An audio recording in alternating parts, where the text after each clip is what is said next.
कोटीचा, तसेच जिल्हा वार्षिक योजना अनुसूचित जाती उपाययोजना साठी रुपये 22 कोटीचा प्रारूप आराखडा आपण मंजूर केलेला आहे। आणि यामध्ये आराखड्यामध्ये जेंडर बजेट आणि चाइल्ड बजेट अंतर्गत योजना राबविण्यावर भर दिला आहे। महिला बालविकास, पर्यटन विभाग, गड किल्ले संरक्षण, गृह विभाग यांच्यासाठी प्रत्येकी 3% राखीव निधी ठेवण्यात आलेला आहे। अनुसूचित जाती उपाययोजना अंतर्गत योजना विकासाच्या कार्यक्रमामध्ये 5% इतके दिव्यांग लाभार्थीसाठी आरक्षण राखीव ठेवलं आहे। त्याचबरोबर नागरी दलितेतर वस्ती मगाशी चर्चा झाली त्याच्यावर विकासासाठी रुपये 66 कोटी तरतूद केलेली आहे। शासकीय वैद्यकीय महाविद्यालय व रुग्णालयांचं बांधकाम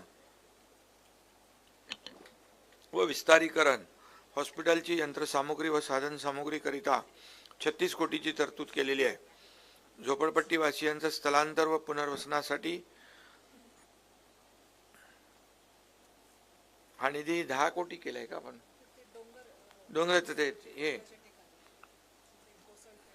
जिओ नेटिंग, ते सेफ्टी नेट, पोलीस वसाहतीचा पण त्यांचं तुम्ही प्रमा द्यायचं ठरले, त्यांची भिंत बांधणे जामसुदकरांची।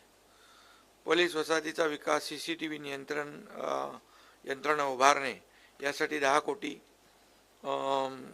गड व किल्ले संरक्षण, उच्च शिक्षण, महिला बालविकास, मत्स्य व्यवसाय, क्रीडा, युवक कल्याण। मत्स्याचं आज तर चांगले आपलं त्या कोळीवाड्यातल्या आपल्या कोळी मासे विक्री केंद्र त्यांचे 5 आज फूड ट्रकचं उद्घाटन झालेलं आहे। त्याच्यामध्ये त्यांना व्यवसायातून त्यांना लाभ चांगला मिळेल, हे आपल्याला आणखी वाढवायला पाहिजे।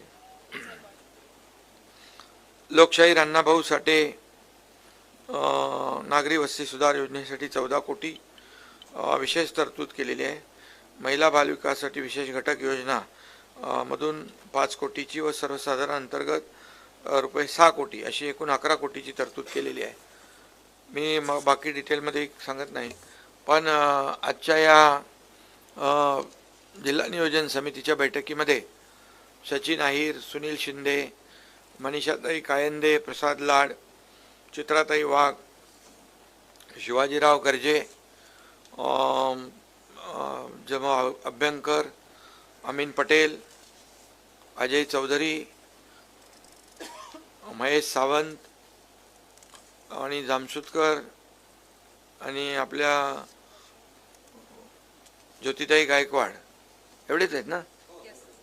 या सगळ्यांनी या चर्चेमध्ये भाग घेतलेला आहे आणि त्या भागातले सर्व प्रश्न त्यांनी मांडलेले आहेत। मी ताबडतोब त्या संबंधित अधिकाऱ्यांना सूचना दिल्यात आणि त्याची अंमलबजावणी करण्याचे देखील निर्देश दिलेले आहेत। त्यामुळे या बैठकीमध्ये जे प्रश्न उपस्थित झाले त्याचे बऱ्यापैकी प्रश्नाला या ठिकाणी न्याय मिळेल अशी माझी खात्री आहे। त्याचबरोबर मी जिल्हाधिकारी मॅडमला सांगितलेलं आहे की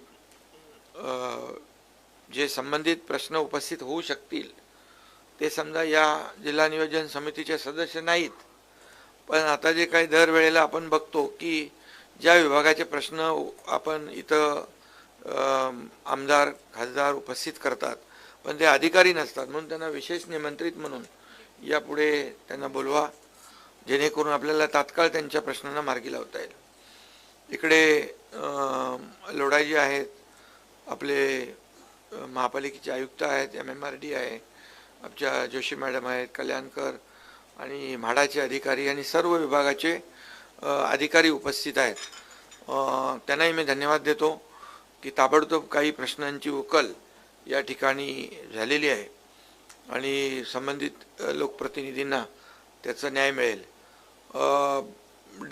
काही लोकांचा निधी जो आहे वाढवून देण्यासंदर्भातला चर्चा झाली आहे ती देखील मिळेल।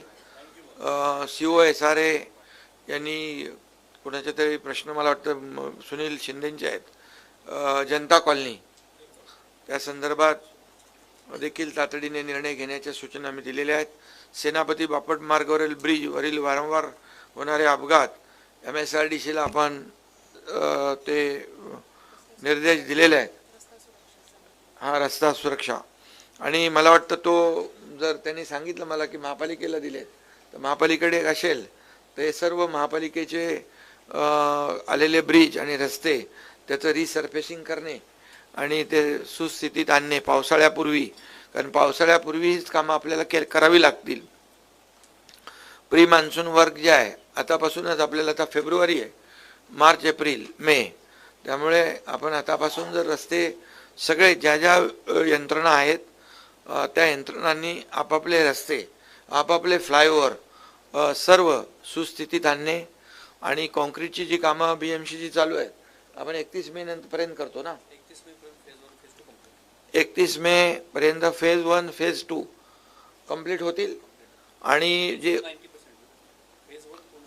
फेज 1 पूर्ण होईल कंप्लीट, फेज 2 90% होईल आणि फेज 3चं काम सुरू नंतर करू आपण. पण जे खड्डे आपण आता जे काही रस्त्यावर असतील फेज 3 मधले, ते पूर्णपणे पावसाळ्यापूर्वी पूर्णपणे रस्ते चांगले करावेत आणि मास्टिक करावे.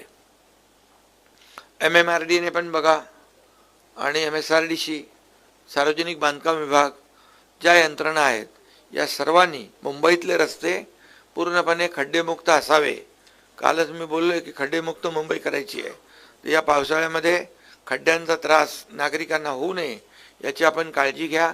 त्याचबरोबर ज्या ठिकाणी पाणी तुंबतं, ते पाणी वाहतूक सगळी खोळंबते, हे जी काही ठिकाणं आहेत ही देखील आपल्याला BMCला माहीत आहेत, तर त्यावर आपण पंप वगैरे लावता. तर यावर्षी पावसाळ्यामध्ये त्या माध्यमातून लोकांची गैरसोय होणार नाही याची आपण काळजी घेतली पाहिजे. नाले सफाईच्या संदर्भात देखील आपण त्याची आतापासूनच जर काळजी घेतली तर ज्या वेळेस आपण नाले सफाई चांगली करतो त्यावेळेस पाणी तुंबण्याचे प्रकार कमी झालेले आहेत. त्यामुळे त्याच्यावर आपण फोकस करा. यामध्ये सार्वजनिक शौचालय जी आहेत ही आपण एकदा साफ करतो वाटतं दिवसातून, तर मला वाटतं 2 वेळा आपल्याला 2दा साफ स्वच्छ करावीत, जेणेकरून नागरिकांना त्याचा गैरसोय होणार नाही. आणि रस्ते आपण प्रमुख रस्ते स्वच्छ करतो, आतले रस्ते जे आहेत हे आतले रस्ते जेवढे स्वच्छ राहायला पाहिजे गगराणी साहेब तेवढे होत नाहीत, तर त्याच्यावर आपण एक फोकस करा. स्वच्छतेवर डीप क्लीन ड्राईव्ह सारखे आपण प्रकल्प हाती घेतले होते, तर ते पुन्हा एकदा तुम्ही कार्यान्वित करा, जेणेकरून डीप क्लीन ड्राईव्हमध्ये काय आहे, एका ठिकाणचे 3-4 ठिकाणचे मॅनपॉवर आणि मशिनरी एका ठिकाणी आणायची आणि तो पूर्ण अगदी साफ करून डेब्रिज सकट, गटार सकट, नाल्या सकट त्या भागातले सगळे स्वच्छता केली तर त्या भागामध्ये मग दररोजचं रुटीन जास्त काम राहत नाही आणि त्यामुळे डीप क्लीन ड्राईव्हचा चांगला आपल्याला रिझल्ट मिळाला होता. तो आपण पुन्हा एकदा या ठिकाणी केला पाहिजे. भटक्या कुत्र्यांच्या बद्दल चर्चा झाली, ते पण देखील BMCला परमनंट शेल्टर आणि निर्बिजीकरण जे आहे त्याच्यावर फोकस करण्याच्या सूचना दिलेल्या आहेत. त्याचबरोबर जे डोंगराचे भाग आहेत ते लँडस्लाईड होऊ शकतात असे मागच्या वेळेस मी एका ठिकाणी स्वतः गेलो होतो आणि BMCने 3 ठिकाणी ते आपण फेन्सिंग केलेलं आहे, जिओ नेटिंग केलं आहे, त्यामुळे त्याचा रिझल्ट चांगला आहे. तर ते स्पॉट आत्ताच आयडेंटिफाय करा आणि ताबडतोब त्याच्यावर देखील कारवाई करा. जामसुदकरांचं जे आहे ते तर तुम्हाला मी प्रमाण द्यायला सांगितलेलं आहे. आणि अनधिकृत झोपडपट्ट्यांचा तिकडं BPT साईडला ज्या होत आहेत वडाळा, त्याच्यावर BMC आणि MMRDA नाही, MMRDA नाही, हां, त्यांच्याकडे यंत्रणा नाही आहे म्हणून BMCने कारवाई.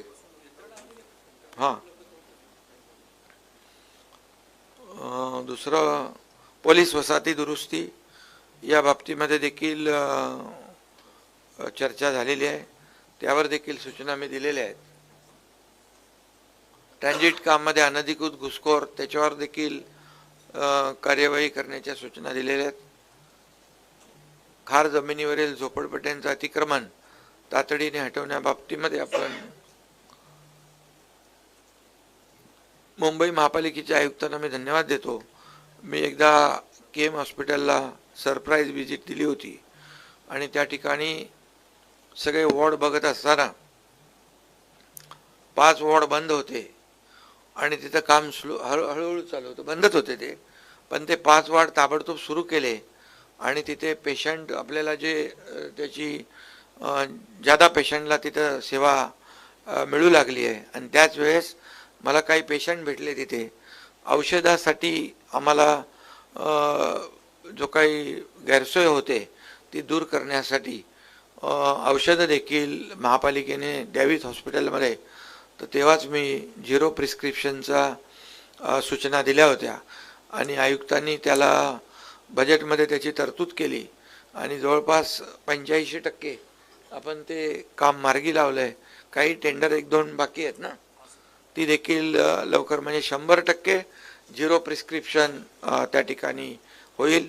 त्याचबरोबर मगाशी काही सदस्यांनी एन्जिओग्राफी आणि स्टेन टाकणे आणि काही जे आजार आहेत ते महात्मा ज्योतिबा फुलेमध्ये कव्हर नाही आहेत, त्या संदर्भात देखील सार्वजनिक आरोग्य विभागाला सूचना देऊ आम्ही. आणि जेणेकरून गरीब रुग्णांना तोशीस लागणार नाही, त्यांना तो भार त्यांच्यावर पडणार नाही, अशी आपण ती व्यवस्था करू. महिलांसाठी स्वच्छतागृहांचं जे ते देखील आयडेंटिफाय करायला सांगितलेले आहेत. Toilet on wheel, mobile toilet आणि ते स्वच्छ असावे अशा प्रकारचं देखील सूचना केलेल्या आहेत. त्याचबरोबर आपल्या दवाखान्यामध्ये मेनोपॉज क्लिनिक हे संदर्भात ते सुरू करण्याच्या सूचना दिल्यात. आयुक्तांनी त्याला होकार दिलेला आहे आणि ते देखील लोकांना त्याच्या सेवा मिळतील. महिला सेवा सहकारी संस्थांना कामं देण्याच्या संदर्भामध्ये 10% कामं त्यांना देऊन महिला सहकारी सेवा संस्था आहेत ते सक्षम करण्यासंदर्भात देखील जिल्हाधिकारी स्वतः लक्ष घालतील. जे हॉस्पिटलमध्ये देखील स्वतः जे हॉस्पिटलच्या काही कंप्लेंट आलेल्या आहेत तर कलेक्टर स्वतः त्या ठिकाणी जातील आणि मला त्यांनी एक फोटो दाखवला आहे, व्हिडिओ दाखवला आहे, जे आपण दरवेळेला DPDCतून 20-25 कोटी रुपये देतो त्याचा देखील वापर योग्य रीतीने झालेला आहे. तर ते देखील आपल्याला जे अतिशय सक्षम करणे. आणि काही लोकांनी यामध्ये मुद्दा उपस्थित केला होता की जे मध्ये काही आपल्याला आणखी बांधकाम करायचं आहे तर ते बांधकाम जर तुम्ही पाहणी केल्यानंतर आवश्यकता वाटल्यानंतर तुम्हाला जर जादा FSI तिथे आपल्याला अनुज्ञेय असेल तर जादा FSI देण्याचं काम या ठिकाणी केलं जाईल. मी UD1ला असीम गुप्तांना सांगून तशा प्रकारचे निर्देश देऊन जादा FSI देण्याची व्यवस्था देखील आपण करू.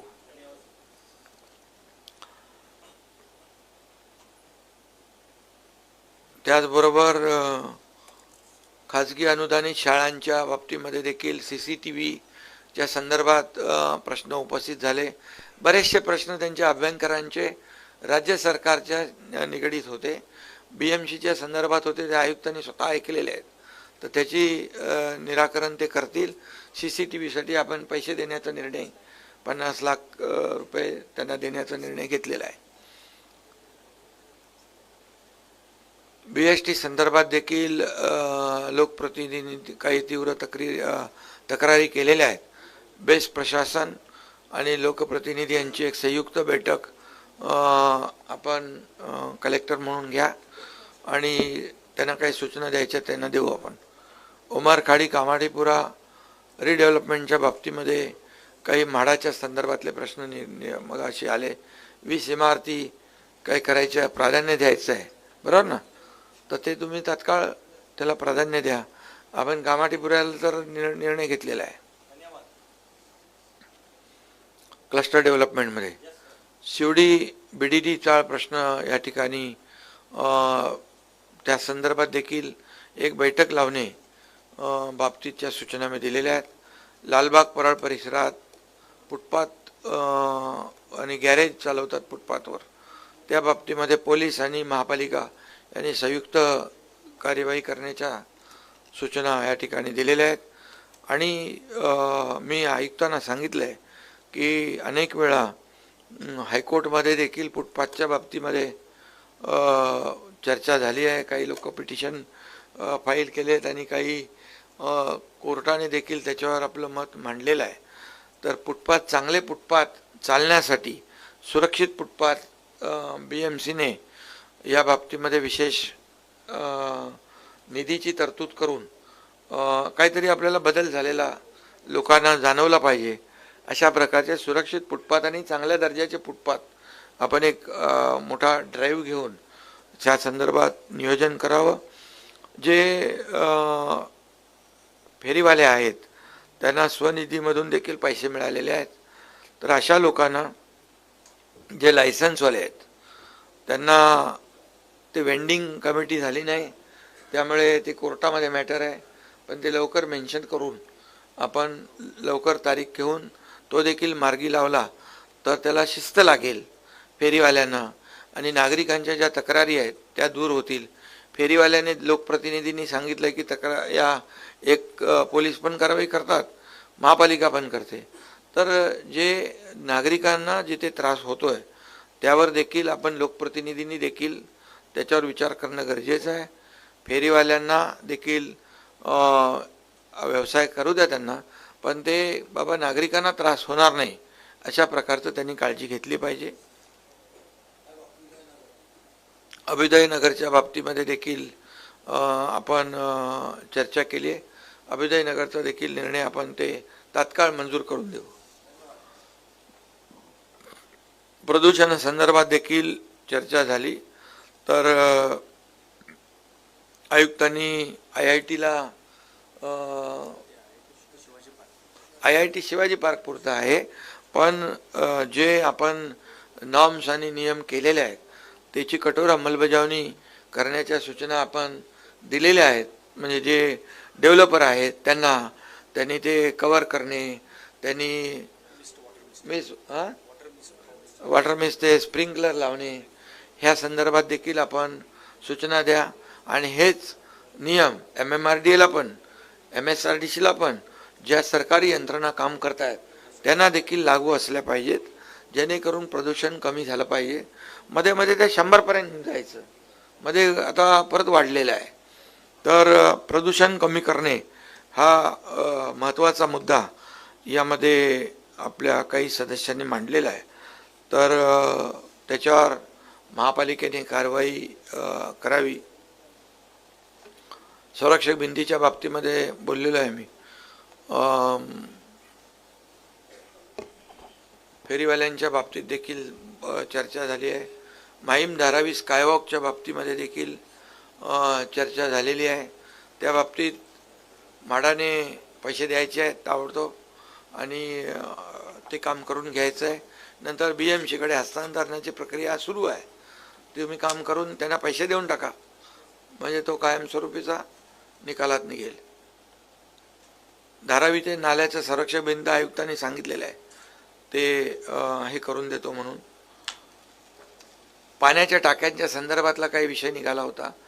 तर कलेक्टर महोदयांना मी सांगितलं की काही आमदारांची मागणी होती की जे सिंटेक्स टाक्या ठेवायच्या, म्हणजे जिथं पाणी पुरत नाही ते आपल्या वर काय बांधू शकत नाही, वर बांधू शकत नाही, तर त्याला देखील ते निधी तुम्हाला तिथे वापरता येईल अशा प्रकारची मुभा तुम्हाला कलेक्टर महोदय देतील. त्यामुळे तो तुम्हाला एक फायद्याचा निर्णय होईल. गिरणी कामगारांच्या संदर्भात देखील या ठिकाणी चर्चा झालेली आहे. मी मुख्यमंत्री झाल्यानंतर आतापर्यंत देवेंद्रजी आता 3.5 वर्षामध्ये जवळपास 12-13 हजार लोकांना आपण घरं दिलेली आहेत. 1 लाख लोकांना घरं द्यायची आहेत आणि त्यामध्ये 16,000 गिरणी कामगारांच्या घरांची मागणी आलेली आहे. बैठका झालेल्या आहेत, त्यामध्ये 2 टेंडर काढलेले आहेत, एक 30,000 घरं आणि 50,000 घरांचं. तर ही घरं जी आहेत ही घरं MMR क्षेत्रामध्ये मुंबईत एवढी 1 लाख घरं आपल्याला देणं शक्य होणार नाही. जेवढी शक्य होतील ते मुंबई आणि मुंबईच्या आजूबाजूच्या परिसरामध्ये MMRमध्ये 1,00,000 घरं जी आहेत गिरणी कामगारांना देण्यासंदर्भात शासन पूर्णपणे त्याला प्राधान्य देणार आहे. कारण या गिरणी कामगारांच्यामुळेच आज मुंबईचं मध्ये त्यांचं मोठं योगदान आहे. आणि मला आठवतं आहे की मी जवळपास 12-13 हजार घरं आम्ही 3,000, 2,000, 1,000 करून ही दिलेली आहेत. आणखी 1,00,000 घरं जी आहेत ही घरं देखील त्या ठिकाणी आपण देऊ. आणि तुम्ही काही लोकप्रतिनिधी सुचवाल बाबा मुंबईमध्ये काही ठिकाणी आपल्याला करता येतील तेही सूचना करा. आणि मी मुंबई MMR का म्हणालो, ते तयार आहेत, त्यांना फार लांब जायचं नाही आहे.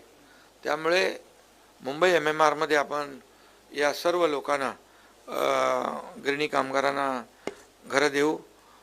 त्याचबरोबर या ठिकाणी जे आपण याचं देखील चर्चा झाली,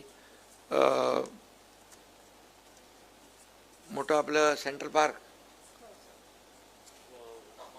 महालक्ष्मी रेस्कोर्सचं कोस्टल रोड हे आपण जवळपास 300 एकराचं 170 एकर आहे कोस्टल रोडचं आणि 125 एकर आपण महालक्ष्मी रेस्कोर्सकडून जागा घेतली आहे.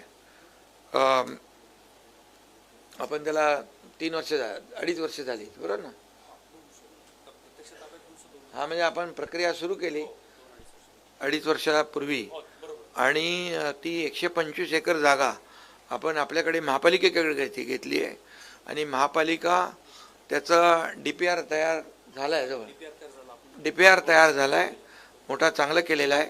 आणि काही लोकांच्या मनात शंका होती की तिथे बांधकाम होईल, तर बिलकुल बांधकाम 1 इंच पण बांधकाम होणार नाही, पूर्ण ग्रीनरी राहणार आहे.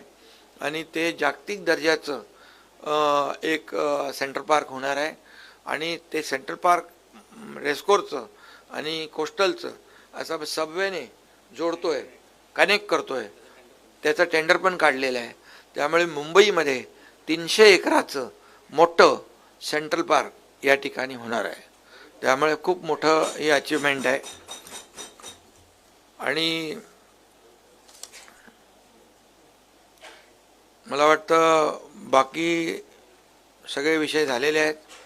नगरविकासाच्या संदर्भात जे काही पत्र अजय चौधरी यांनी काही लोकांनी दिलेली आहेत, तर नगरविकासाच्या संदर्भातले जे रिडेव्हलपमेंटच्या संदर्भात आपल्याला ज्या तुमच्या वेळेस तर मी तुमच्या तिकडेच्या बिल्डिंगचा आपण स्पेशल निर्णय घेतला, 33-24 घेतला ना, नवीन केला आपण 33-7, 33-9 या संदर्भातल्या काही अडचणी आहेत त्या देखील आपल्याला दूर करून रिडेव्हलपमेंटला आपण प्राधान्य दिलेलं आहे. काही डेव्हलपर जे सोडून गेलेत काही प्रकल्प 20-20, 25-25 वर्ष, आणि त्यासाठी आपण एक पॉलिसी केली की जैवी पद्धतीने मी मगाशी थोडं बोललो आहे, तर त्याच्यामध्ये SRA आणि म्हाडा तर हे अथॉरिटी आहेतच, परंतु यांच्याबरोबर MMRD आहे, BMC हद्दीतली BMC आहे, MIDC आहे, सिडको आहे, MSRDC आहे, या महाप्रीत आहे, अशा 5-6 गव्हर्मेंट अथॉरिटी आपण त्याच्यात एकत्र आणलेल्या आहेत. आणि तो पहिला तर प्रकल्प आपण खाली बोलून थांबलो नाही, हा रमाबाई आंबेडकर नगरचा 17,000चा प्रकल्प सुरू झाला आहे, काम सुरू झालं आहे. SRA आणि MMRD ते करती आहे. त्यामुळे जे प्रकल्प जवळपास 17 URP आपण केलेत मुंबईमध्ये, म्हणजे झोपडपट्टी SRAचे पण क्लस्टर केलेत आणि धोकादायक इमारतींचे त्यांचेही क्लस्टर केलेले आहेत. जे डेव्हलपर जी जुनी सिस्टीम आहे ती चालू केलेली आहे, जे डेव्हलपर काम करतायत त्यांना आपण रोखलेलं नाही. नवीन डेव्हलपर जे येतील त्यांनी 3 वर्षाचं भाडं जमा करणे हे बंधनकारक केलेलं आहे, तरच तो प्रोजेक्टला हात घालू शकतो. आणि त्याची पूर्ण फायनान्शियल कॅपेबिलिटी जी आहे ही चेक करूनच त्याला काम द्यायचं ठरलेलं आहे. अन्यथा हे सगळे प्रकल्प टेकओव्हर करून या SRA म्हाडा आणि या जैविकल्या ज्या आपले प्राधिकरण आहेत हे करणार आहेत, जेणेकरून आपलं जे वर्षानुवर्ष रखडलेले प्रकल्प आहेत 20-20, 25-25 वर्ष ते रखडलेले प्रकल्प होणारच नाहीत. आणि म्हणून बाळासाहेब हिंदुहृदय सम्राट बाळासाहेबांनी जे 40 लाख लोकांना मोफत घरं देण्याचं तेव्हा स्वप्न पाहिलं होतं, याची अंमलबजावणी आपण सुरू केलेली आहे 17,000 घरापासून.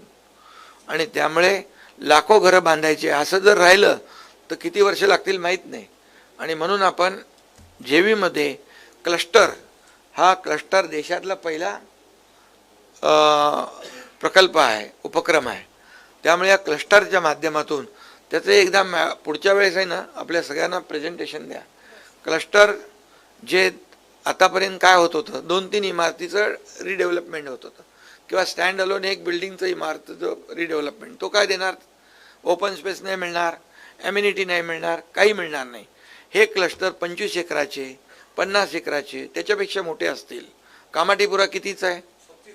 36 एकर. आता 36 एकरमध्ये 16 एकर यांना तिथं ओपन स्पेस मिळणार, तिथे गार्डन मिळणार, सगळ्या शाळा सुविधा मिळणार, हॉस्पिटल मिळणार, ग्राउंड मिळणार, या सगळ्या ॲम्युनिटी त्यांना मिळणार, पार्किंग मिळणार. ह्या सगळ्या गोष्टी या क्लस्टरमध्ये आपण देतो. SRAमध्ये खालच्या लोकांना घर मिळतं, वरच्या लोकांना मिळत नाही. क्लस्टरमध्ये आपण ती मुभा ठेवलेली आहे, खालच्याला पण वरच्याला पण, जे राहतात त्यांना सगळ्यांना घरं. त्यामुळे लोकप्रतिनिधींनी क्लस्टर देखील एकदा समजावून घ्या आणि क्लस्टरचं जे काही आपण नियोजन केलेलं आहे ते लवकर मुंबई झोपडपट्टीमुक्त झाली पाहिजे आणि त्यांना सोयीसुविधा मिळाल्या पाहिजे, त्यांचं जीवनमान उंचावलं पाहिजे, यासाठी हे क्लस्टर आपण केलेलं आहे. आणि त्यामुळे लोकप्रतिनिधींनी देखील याच्यामध्ये पुढाकार घ्या आपापल्या भागामध्ये आणि आपापल्या भागातल्या लोकांना सोयीसुविधा देऊन न्याय मिळवून घ्या. मला वाटतं सगळे आपले विषय झालेले आहेत, बरोबर ना? आणि मी सगळ्यांना मनापासून धन्यवाद देतो. आणि ज्याच्यावर आपल्याला चर्चा झालेली आहे त्या विभागीय अधिकाऱ्यांना सगळ्यांना माझी विनंती व सूचना आहे की आज जे आपण बोललेलो आहे ते पुढच्या बैठकीमध्ये ती कामं राहता कामा नये, त्याची अंमलबजावणी झाली पाहिजे. आणि त्याच्या बाबतीमध्ये लोकप्रतिनिधींनी पुन्हा प्रश्न उपस्थित करण्याची वेळ त्यांच्यावर येता कामा नये, याची काळजी आपण सगळ्यांनी घ्या. आणि ज्या विभागाने जी कामं आपली सुरू आहेत त्या प्रत्येक HODचं काम आहे, त्याच्या विभागातले जी कामं सुरू आहेत त्याने फक्त कार्यालयात बसून न राहता त्या ठिकाणी प्रत्यक्ष स्पॉट व्हिजिट करणे, त्या ठिकाणी प्रत्यक्ष जाणे आणि त्याचा अहवाल जो आहे आपल्या प्रमुखांकडे देणे, आयुक्त असतील, जिल्हाधिकारी असतील, SRA असेल, म्हाडा असेल, जे PWD असेल, तर प्रत्यक्ष पाहणी केल्यानंतर आपल्याला त्याची ग्रॅव्हिटी समजते आणि लोकप्रतिनिधी का इथे येऊन चर्चा करतात, का पोटतिडकीने इथं प्रश्न मांडतात, याची जाणीव आणि त्याची ग्रॅव्हिटी त्या अधिकाऱ्यांना या ठिकाणी त्याची अनुभव येईल. कारण शेवटी आणि क्वालिटी काम झालं पाहिजे. शेवटी आपली जबाबदारी आहे, आपण पैसे देतो त्यांना आणि पैसे देतो त्या कॉन्ट्रॅक्टरचं काम आहे क्वालिटी काम करणे, वेळेमध्ये काम करणे. जे वेळेमध्ये काम करणार नसतील, जे क्वालिटी खराब करणार असतील, त्यांच्यावर कडक ॲक्शन घेतली पाहिजे, त्यांना ब्लॅकलिस्ट केलं पाहिजे. याच्यामध्ये कुठेही दिरंगाई होता कामा नये. अशा वेळेस दिरंगाई करणे आणि ज्या अधिकाऱ्याची जबाबदारी असेल त्या अधिकाऱ्यावर देखील कारवाई केली जाईल. ज्या अधिकारी चांगलं काम करतील त्यांचा सन्मान देखील केला जाईल.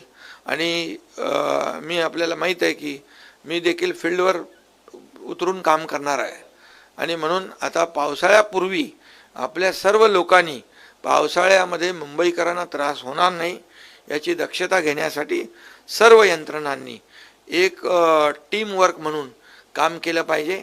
आणि आता काही वेळा आपल्याला काही प्रश्न असतात की माझी जबाबदारी नाही, हे डिपार्टमेंट त्याच्याकडे आहे, असं करता कामा नये. शेवटी मुंबईकरांना त्रास होऊ नये ही आपली सगळ्यांची जबाबदारी आहे. लोकप्रतिनिधींची जशी आहे तशी अधिकाऱ्यांची पण आहे. प्रशासन आणि शासन हे दोन्ही एकत्र चालले तरच आपल्याला लोकांना न्याय देता येईल. आणि म्हणून जिल्हाधिकारी महोदय, आपल्याला देखील काही ठिकाणी जसं JJमध्ये आपण जाणार आहात, जे काही प्रश्न उपस्थित झाले आपल्याही लोकांची एक टीम बनवा आणि प्रत्यक्ष पाहिल्यानंतर खूप बऱ्याचशा गोष्टी आपल्या नजरेमध्ये येतात आणि त्याच्यावर आपल्याला उपाययोजना करणं सोपं होतं. आणि म्हणून मी सगळ्यांनाच या ठिकाणी पुन्हा एकदा धन्यवाद देतो. की आजची बैठक आपली बराच काळ चालली, परंतु एक फ्रुटफुल पण याच्यातून आउटपुट आहे, लोकांना न्याय मिळेल. शेवटी लोकप्रतिनिधी काय स्वतःसाठी बोलत नाहीत, ते लोकांसाठी बोलत असतात. त्यामुळे ही जबाबदारी आपली आहे. धन्यवाद. जय हिंद, जय महाराष्ट्र. जिल्हा नियोजन समितीचे सदस्य सचिव या नात्याने मी माननीय अध्यक्ष व पालकमंत्री महोदय यांनी आपण सर्वांचं ऐकून घेतलं. आता का बोलणार? त्यावेळी त्याच्यासाठी मी धन्यवाद देते. आभार. प्रस्ताव ऑलरेडी दिलाय मॅडमना, फक्त फंड यांच्याकडे ना लोकप्रतिनिधी सदस्य व यंत्रणा या ठिकाणी उपस्थित झाले.